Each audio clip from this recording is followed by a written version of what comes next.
सरपंच संतोष देशमुख हत्येप्रकरणी धनंजय देशमुख यांनी आक्रमक पवित्रा घेतलाय। तपास यंत्रणेनं आतापर्यंत 8 आरोपींना अटक केली, तसंच मोक्का अंतर्गत कारवाई केली। मात्र यात खंडणीतील आरोपी याच्यावर मोक्काची कारवाई केली जावी, तसंच 302च्या गुन्ह्यात आरोपी करावं या मागणीसाठी उद्या मोबाईल टॉवरवर चढून देशमुख कुटुंब आंदोलन करणार आहे। या प्रकरणात आम्हाला न्याय हवा अशी मागणी सरपंच देशमुख यांचे भाऊ धनंजय देशमुख यांनी केली आहे।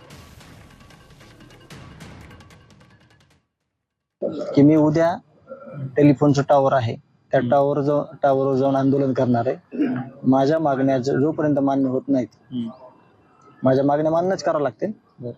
आरोपीला सगळ्या खंडणी ते